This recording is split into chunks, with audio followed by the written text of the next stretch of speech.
everyone, and welcome to Wrestling with Regret. As we enter a brand new year, I'm reminded of a quote by a famous philosopher. I look at reality through any kind of veil. Well, that's odd. I don't think I'm expecting company today. Welcome to Phelous is Regret! Now, where was I? Oh yes, they say all men are created equal. But you look at me and you look at Samoa. It's time once again for everybody to come aboard the Phelous train! As I was saying, listen up, punk, that riddle ass potty and what, damn it? Oh, you didn't know? Know what? That my first review of the year was going to be interrupted by some annoying smark? Well, we actually like being referred to as WWE creative members in training. Well, you're here, Phelous, so you might as well come along for the ride. Care to join me in this week's review? Heck yeah, what are we talking about? How about Rodman Down Under? Damn it. Of all the weeks.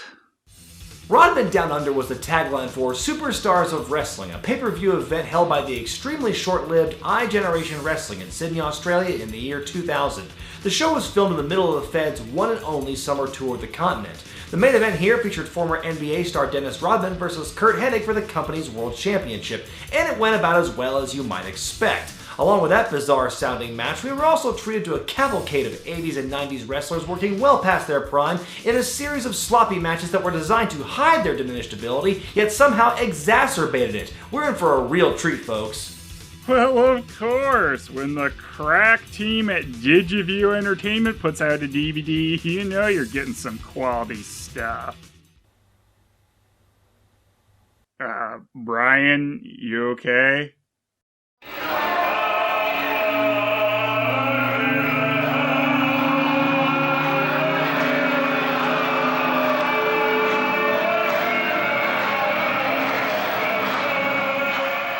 The horror. The horror. Two diesel trains headed toward each other as tonight, wrestling meets basketball! Right, because as history has taught us, mixing wrestling with any other sport has always worked so well. Welcome to Sydney, Australia, the home of the 2000 Summer Olympics! And in just a few minutes, folks, you're going to be wishing you were watching that instead of this. You know, we laugh at the idea of Dennis Rodman versus Mr. Perfect, but this probably is my all-time favorite dream matchup. Really? Boy, I'm starting to second-guess this crossover all of a sudden. Whoa, wait a second. Did I just say that? Sorry, I must still be suffering brain trauma from all those years of listening to Triple H promos. Hey, we've all suffered, man. We've all suffered. Leading us on this bad trip are Vince Mancini and the $1 Million Man, Ted DiBiase. I'm embarrassed for DiBiase here, but not as much as I was for Bobby Heenan at Women of Wrestling Unleashed. Well, I'll tell you what, Public Enemy maybe has broken more tables than you've broken banks. I doubt that. Because if I actually broke any banks, I certainly wouldn't be here doing commentary for iGeneration Wrestling. The show kicks off with a promo between Hennig and Rodman. I just noticed during their intros that the entrance says it's Superstars of Wrestling 1. Oh, sad. They have no idea. Just remember one thing. All you guys came to see me. Oh, yeah, sure, Dennis. Who even expected you to be at an event called Rodman Down Under? The tag titles are on the line in the opening contest as Public Enemy defends against the Legion of Doom in a tables match. There's none like them, man. Take a look at that. Take a look at that. Hey, look at the action. Look at them. Oh, what a lush! Oof, too far. You know, for a tables match, these guys sure seem to go for the pin a lot, but hey, it's not like the announcers have any better idea of the rules. They got to put both guys through a table to win. Is that not correct? That's exactly what happens. Each guy's got to go through the table, and as somebody goes through a table, they're eliminated from the match. Am I correct? No, they are not eliminated from the match. It is a point against the team. They both got to go through the table, but now if they go through a table and nobody pushed them through the table. This went on for several minutes. When Mancini and DiBiase aren't struggling to remember how the match is won, they spend every other moment mocking Johnny Grunge's weight. Hey, Johnny Grunge is so fat he can't even get under that bottom rope. I can't explain. Oh, look like Humpty Dumpty falling there. Man, get that guy on a diet. The donut-sucking wrestler comes in. Chubsy Wubsy breaking up the tag. That's a jelly roll-up, Ted. Johnny Grunge's instinct is go to the local buffet. Man, that Johnny Grunge sure is fat. I mean, look at him. He's just so fat. I know, right? What a fat piece of crap. And it's even funnier when you realize that Grunge died just a few years later due to complications from sleep apnea.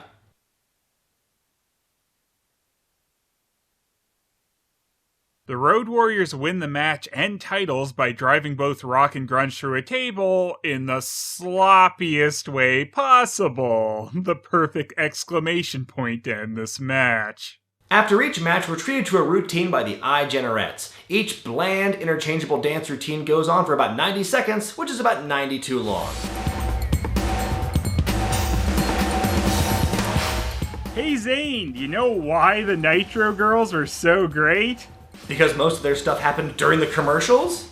Up next is a hardcore match. Man, Duke the Dumpster Drozy sure has let himself go. That's the Barbarian. Hey, look at that. Talk about somebody that's coming prepared. Wow, this guy made out at the hardware store.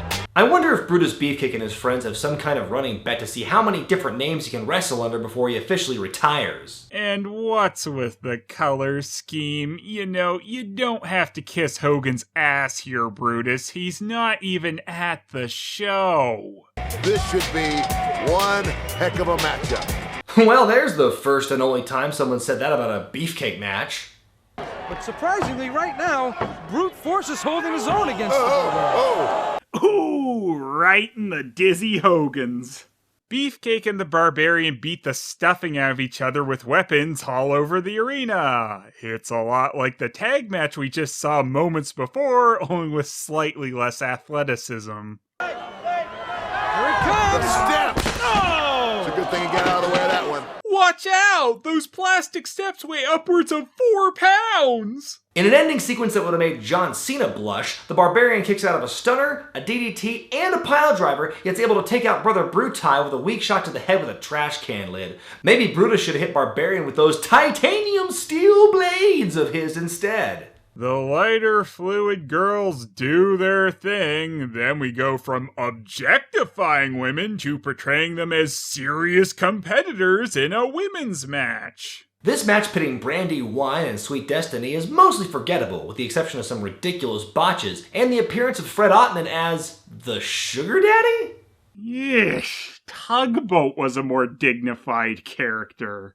Also at ringside is Ozzy Joe Bugner, a former heavyweight boxing champion who, according to his Wikipedia page, is also known for his role in the Street Fighter movie, which, according to IMDb, was as a random nameless thug. Okie dokie. In the middle of the match, Bugner and Ottman have a confrontation that ends with a man formerly known as Typhoon getting knocked on his ass. Something tells me he wishes he could hide under the Shockmaster helmet right about now.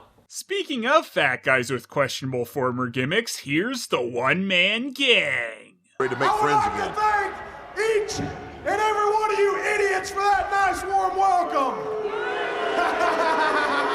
No, thank you, one-man gang. You might as well have come out and said, "Hey everyone, I'm the bad guy." Give the man his due, he sure knows how to draw heat. In the middle of this match for the something or other championship against Tatanka, he provokes the crowd to shower him with garbage. It's just too bad their aim is about as good as a group of stormtroopers. No, Brian, don't you see? It's an homage to WCW. So, come on, really, iGeneration, your garbage will never outdo WCW's garbage. A monsoon of water bottles! You know, the referee needs to, they should make an announcement or something. Hey, we're gonna get hit. Yes, they're gonna throw it all the way to our green screen room in the future. What is it? Are you okay?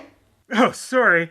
I thought I'd died for a second, but it's just that time had slowed to a crawl while watching this match.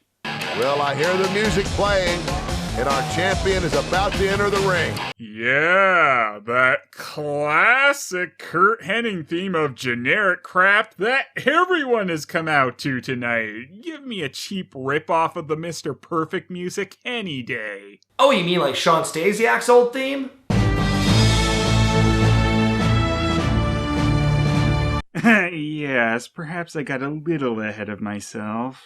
We finally arrived at our main event, Kurt Hennig defending the iGeneration Wrestling World title against the Worm, Dennis Rodman. Please tell me that Rodman actually does the Worm in this match. Wait a minute, you couldn't handle all the time that was wasted during the last match, but now you want to see a move that is nothing but wasted time? Whoo! Whoo! Whoo! Sorry about that. This match is billed as an Australian Outback match, which is basically code for hardcore, which means 3 of the 5 matches on tonight's cards have been weapons matches. Are we in Australia or at an IWA Japan show? Also, considering the name of the match, they missed out on a huge opportunity here. Why do they only have regular weapons around the ring? Where are the didgeridoos and the jars of Vegemite? The match begins when Rodman decks Hennig in the face with the championship belt. I know it's a hardcore match, so technically nothing is wrong with it, but psychology. It would be one of the biggest wrestling upsets in history. Kurt Hennig into the announcer's table once again. Which is where we supposedly are, but you can't see us because we're ghosts. After about 9 minutes of, excitement, here's how this epic clash came to an end. What is going on? Dennis Rodman again, manhandle the referee, threw the referee right out of the ring. I'm going to tell you what, that right there could have cost him this match. It did! I'm sure this referee's gonna call it! I would definitely call it! He's calling for the bell. There it is! Folks, this match is over. Hold up a minute. The match ends in a disqualification? You mean the hardcore, no DQ, anything goes match ends in a DQ? Yeah, what the hell? You're telling me that these wrestlers can assault each other with weapons all day long, but they can't touch the referee? He's sacred. Why did the booker feel the need to protect Rodman, the basketball player, with such a lame finish? What's wrong with the guy losing to an actual wrestler on a wrestling show? Are they going to try and build us some god-awful rematch that's never going to happen? The fight continues after the bell rings, only to be finally broken up by some of the other wrestlers, including Ed Leslie, who couldn't even make it a full show without changing his gimmick again. Now he's the Zodiac. Aren't you glad this crap show is finally over? Yes! No! Yeah! Wait, really? Ha, no. Rodman Down Under was Grandmasters of Wrestling with a larger production budget and only slightly more capable performers. It's what WWE is going to look like in about 5 years when Vince McMahon finally snaps and fires everyone on the roster younger than 40.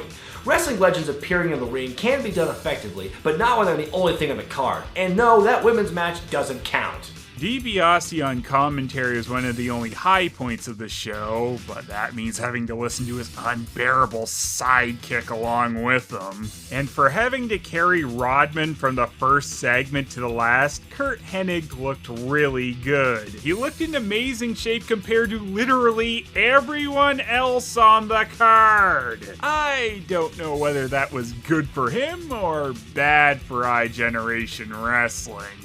How were they even able to sell this on DVD? What kind of person would even buy something this bad? Well, hey now, Phelous, don't go judging those kind of people too quickly, you know. I mean, you don't know what their story is. They might have bought it to be ironic, or on a dare, or maybe they bought it off Amazon after a few drinks. You don't know. No, I'm serious. What kind of person was keeping Digiview afloat by buying crap like this and like Grandmasters? Is this person even responsible for their own money? A person this depraved is probably the— Well, Phelous, thanks for stopping by, buddy. Whew, that was close. All together now, tie me kangaroo down, sport, tie me kangaroo down. A person this depraved is probably the biggest closet Vince Russo fan in existence would make some kind of parody of the man just as a way to express their deep-seated love for his writing. Oh, don't go acting the fool, girl. Just keep me cockatoo cool. All together now, tie me kangaroo down, sport, tie me kangaroo down. Tie me kangaroo down, sport, tie me kangaroo down.